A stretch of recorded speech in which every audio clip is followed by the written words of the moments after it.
La arquitectura es mi vida. En mi casa tenía una habitación y una mesa enorme donde había construido una ciudad.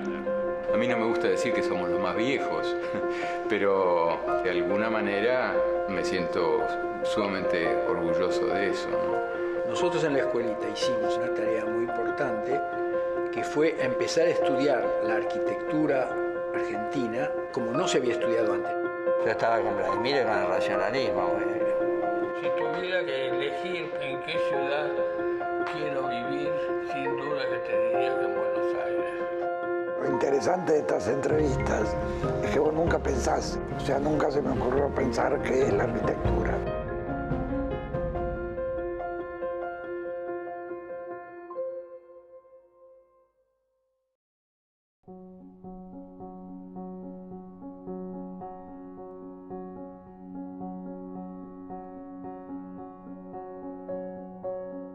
En diciembre de 1976 yo volví a estar varios años en Europa, en Italia en particular. Y volví con mucho miedo, por supuesto, volvimos en barco, volvimos con mucho miedo con mi mujer. Y en ese verano, el 77, tenía que definir qué íbamos a hacer. Y las dos cosas fueron, una, que Solsona quería hacer un libro sobre la obra del estudio. Y me propuso coordinarlo. Y la otra, que Ernesto Katzstein me contó que estaban por hacer algo, unos cursos de arquitectura, digamos privados, que se estaban reuniendo, y Ernesto, que me quería mucho y nada, estaba muy, siempre fue, digamos, muy amable conmigo, me propuso asistir a una reunión, a una reunión de las que estaban haciendo. Y en esa reunión estaban Tony Díaz, Jujo Solsona, Ernesto y Rafael Viñoly. Y yo caí ahí y bueno, se estaba hablando de que se iban a iniciar unos cursos, y eso me entusiasmó mucho porque volver, digamos, con mucha excitación, para decir así, intelectual, después de 3 años en Italia y con muchas cosas para querer decir y demás, y en el pleno clima de la dictadura, eso era como una apertura, como algo que me daba un aire importante, y además yo recién empezaba. De manera que las dos cosas me entusiasmaron mucho y decidí quedarme en Buenos Aires a partir de eso. Hubo reuniones varias en la Escuela del Sol, que era donde los postulantes eran entrevistados. Yo participé de esas entrevistas y con Ernesto pensamos que lo que nosotros teníamos que hacer era algo sobre Le Corbusier. Tanto a Ernesto como a mí nos interesaba mucho el tema, y a su vez estaban los otros cursos que habían planeado Tony, Rafael y Solsona. Y la gente se anotaba para uno u otro curso y tenían que presentar antecedentes y qué sé yo. Y yo recuerdo que una de las cosas que me impactaron de esas primeras reuniones, que uno de los tipos, que era todavía alumno de arquitectura, estaba en sexto, no sé qué, estaba por recibir, decía que tenía 600 libros de arquitectura. Y el tipo era Ignacio Dal Rocha. Y yo recuerdo que me impresionó mucho porque no se suele decir eso cuando uno es arquitecto, ¿no? ¿Cuántos libros de arquitectura tenés? Y a él le parecía muy importante. Bueno, por supuesto que fue seleccionado Ignacio.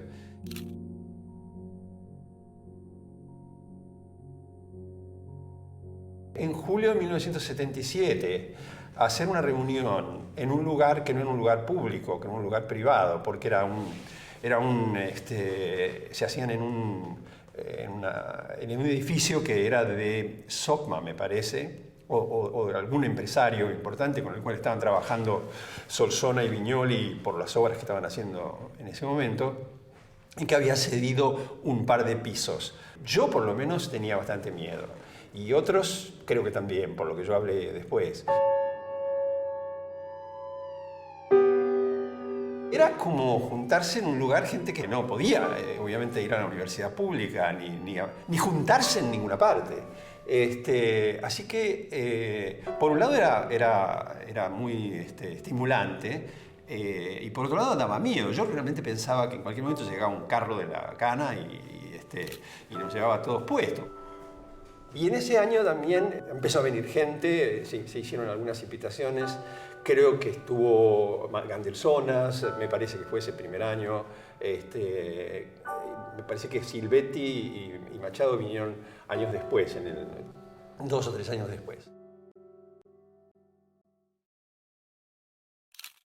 Yo siempre pensé que en el caso de la Avenida de Mayo el trabajo era contenutista. O sea, tenía un contenido que tenía que ver con la recuperación de una cierta arquitectura, de una cierta forma de la ciudad, una reflexión sobre la ciudad, etcétera, etcétera. En ese sentido digo contenutista.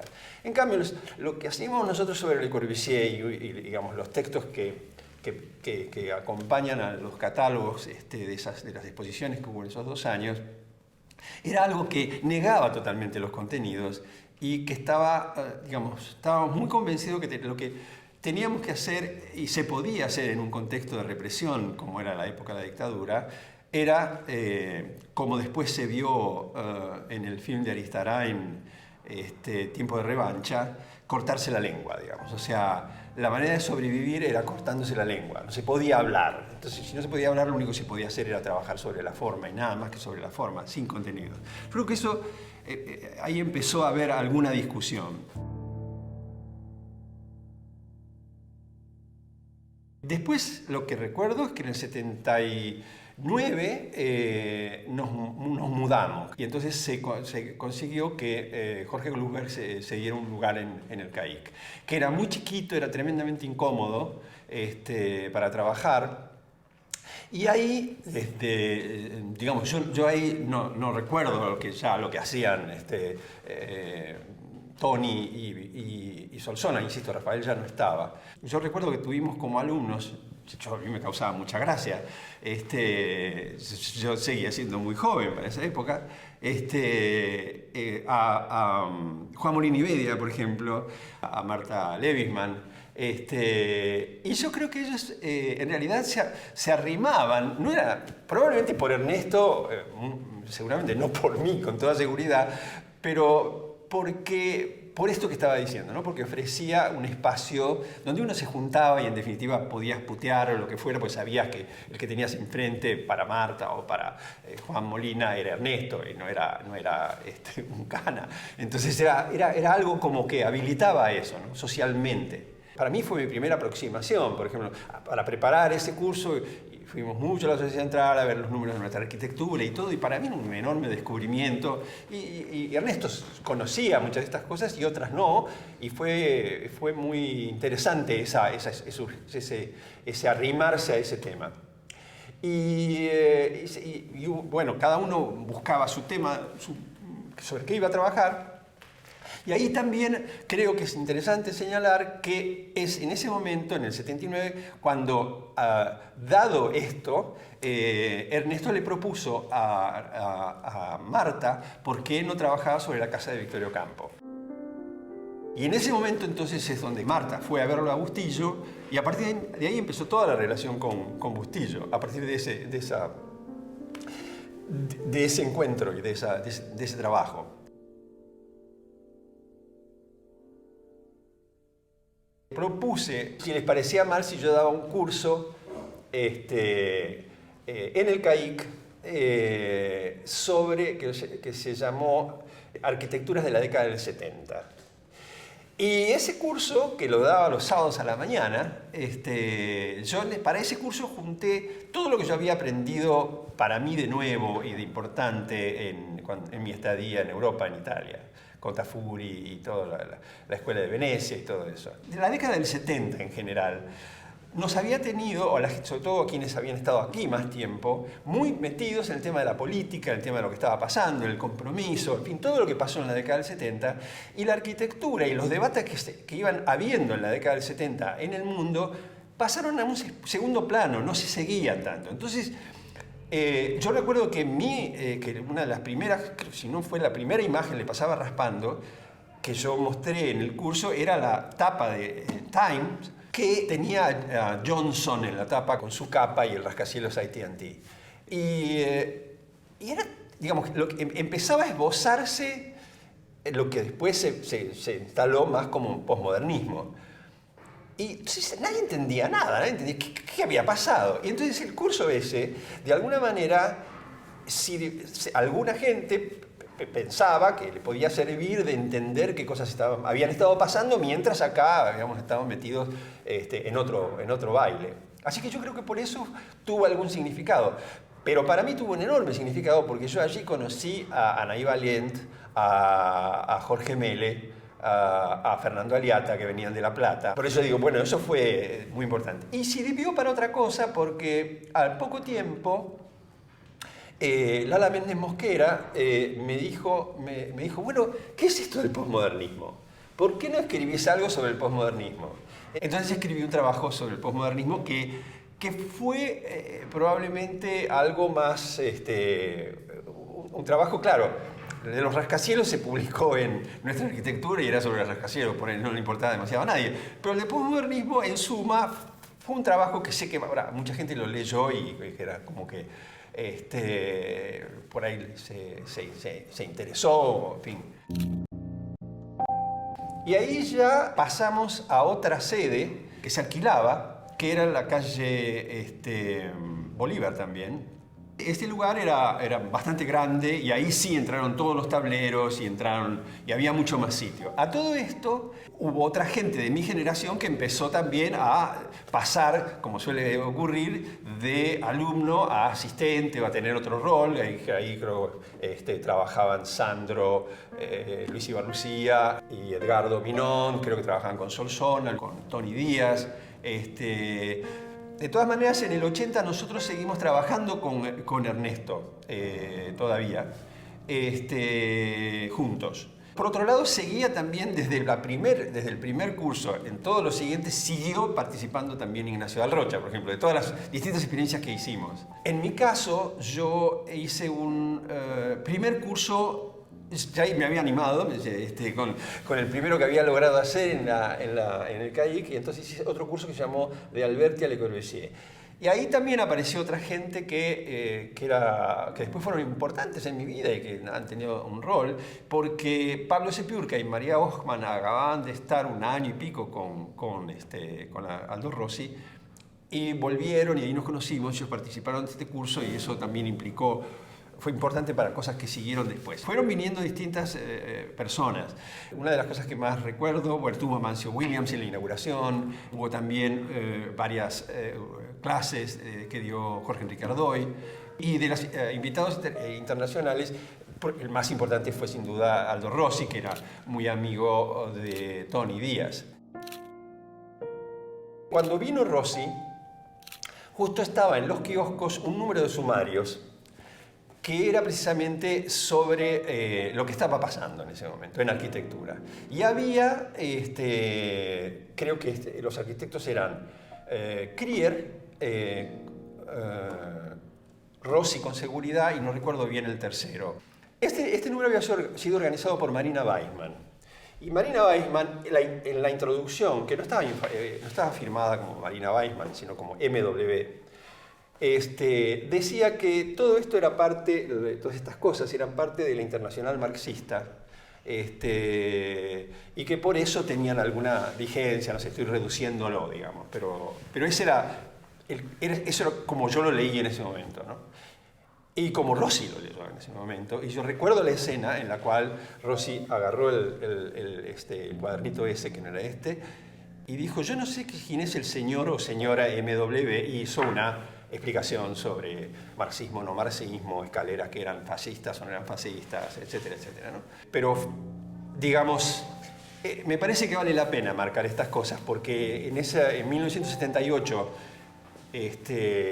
digamos, si vos estabas pegado a la Internacional Marxista, digamos, era algo comprometedor, por lo menos, ¿no? Y en el 81 ocurrió que pasó algo también que para mí fue muy importante, que es que había vuelto de Estados Unidos Eduardo Leston. Y recuerdo que había un tema con el tema de la unidad de la forma, que había un tema con, digamos, que era importante poner en cuestión la idea del partido, de la homogeneidad de la forma y buscar maneras más desestructuradas de articular la forma en arquitectura. Y entonces eso nos llevó a proponer hacer un curso él y yo solos, que eso fue en el 81. Y bueno, hicimos entonces ese primer curso, que ahí ya estaba Maine Pereira y también estaba Ignacio Dahl y otra gente que no recuerdo muy bien ahora. Y pasó otra cosa en el 81 muy importante, que fue que ahí yo diría, probablemente empezó a plantearse eso que yo decía al principio, que era como algo en esbozo, de manera más elocuente y más fuerte, esas líneas diferentes. Como es obvio, esto que estoy contando de la no unidad de la forma era una discusión con Tony. O sea, Tony planteaba eso. La idea sobre el partido era una discusión con Jujo, clarísima, digamos. No estábamos de acuerdo, o sea, digamos, planteábamos cosas muy diferentes.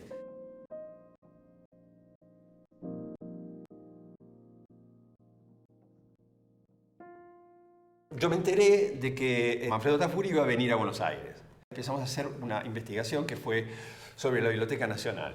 Dije, bueno, invité a un montón de gente, les propuse que leyéramos antes las cosas que estaban publicadas de Tafuri. Yo lo conocía bien a Tafuri. Tafuri era una persona muy mala, en el sentido de una persona que podía decirte una barbaridad en la cara y dejarte mal parado. Y cuando vino, el seminario fue fantástico, el encuentro fue muy, muy bueno. Sosona me propuso que lo invitara a la escuelita, él fue a la escuelita. Y digamos, destaco esto porque sobre la base de esa gente que se reunió a hacer este seminario de Tafuri, dijimos, bueno, no puede quedar acá. Entonces, siempre con Ernesto, yo le propuse a Ernesto, ¿por qué no hacíamos un espacio dedicado a la historia de la arquitectura dentro de la escuelita? Para el 82, la experiencia que habíamos hecho en el 81 con Eduardo Leston se multiplicó y entonces hubo otros talleres de lo que nosotros llamábamos coroneles. Ahí ya había entrado también Lier, se formaron otros grupos. Y si no me equivoco también fue en el 81, 82, creo que fue en el 81, que se incorporó Pirincho Lopatín con Clorindo Testa, con el intento de hacerlo hacer de profesor a Clorindo, cosa que bien sabemos que nunca daba buen resultado porque era lo último que le importaba. Lo que pasa es que era un tipo bárbaro y se prendía y venía y lo hacía con su mejor buena voluntad, pero no era un pedagogo magistral. Y después esto siguió 81, 82. Entonces, creo que fue en el 82 que nosotros empezamos. No solamente hacíamos actividades, sino que decidimos empezar a hacer una revista que se llamaba Materiales. Y eso iba consolidando al grupo. Y se hacía como hacíamos esto de los cursos poniendo plata. Bueno, conseguíamos unos pesos y dijimos, bueno, peor es nada. Entonces hacíamos fotocopias y producíamos, bueno, ahora se hace muy frecuentemente, digamos, pero eso era hacer las fotocopias, ponerlas todas juntas, encuadernarlas con unos ganchos, como si fuera de eso que se usa para las carpetas, digamos, que se pliegan. Y eso era una revista y nosotros ahí poníamos traducciones que nos interesaban, trabajos que hacíamos, o rescatábamos cosas que estaban publicadas y que eran interesantes. Recuerdo que publicamos Hilton Scott, por ejemplo, que estaban en las revistas de arquitectura y que eran poco conocidas. Y eso llegamos a hasta 5 números en el tiempo hasta que esto existió. Juro por Dios nuestro Señor desempeñar con lealtad y patriotismo el cargo de presidente de la nación. Si así no lo hiciere, Dios y la nación me lo demandan. Ya en el 83 había cambiado todo, a partir de las elecciones, que gana Alfonsín y demás, y se veía que, bueno, efectivamente iba a haber un gobierno democrático. Ahí empezó a haber una discusión acerca de qué había que hacer, si había que seguir o había que mantener la experiencia. Mayoritariamente, diría, el núcleo inicial decidió romper, o sea, cortar la experiencia e incorporarse a la universidad centralmente. Como eso venía siendo así, toda esta otra movida que yo comentaba antes, nosotros decidimos que no, que nos parecía que una de las cosas digamos, más interesantes que habían pasado era que había sido en buena medida, por supuesto que Malvinas fue decisivo, pero también fue decisivo en la caída de la dictadura. Fue importante en la caída, digamos, fue una contribución importante en lo que la sociedad civil construyó en esos años. Me refiero a la Sociedad Central, por ejemplo, la Sociedad Central de Paco García Vázquez, que era un lugar parecido, digamos, un lugar que ofrecía un espacio y que permitía que gente, y así en tantas otras cosas, eso en el ámbito nuestro, pero también en otros ámbitos, ¿no? Teatro abierto empezó, hubo muchas cosas. Aristarain haciendo una película como esa que era conmovedora, porque era obvio que estaba hablando de lo que estaba pasando, y así siguiendo el cine, muchas cosas. Y entonces nosotros dijimos, bueno, nosotros queremos seguir, así que fuimos y hablamos con la Sociedad Central, y nos incorporamos al CESCA. Digamos, preparamos el fin, digamos, y cuando se decidió no seguir, nosotros no nos hubiéramos quedado colgados del pincel. Nosotros nos quedamos colgados del pincel, pero había preparada una colchoneta y nada, seguimos, y el programa y la gente, que además también fue creciendo, ya ahí en el 83 se incorporaba Graciela Silvestri, se incorporó Adrián Gorelick también, y empezaron actividades en el CESCA, pero bueno, en el 83 se termina la escuelita. Así que estas son las cosas principales de mi visión, de las cosas que yo vi o viví. Puede ser que otras, es decir, pasó mucho tiempo y uno probablemente tiene recuerdos distorsionados o rearmados o discursos vueltos a montar que por ahí se alejan de lo que fue o de lo que otras personas vieron. Pero bueno, eso es lo interesante que tiene, ¿no?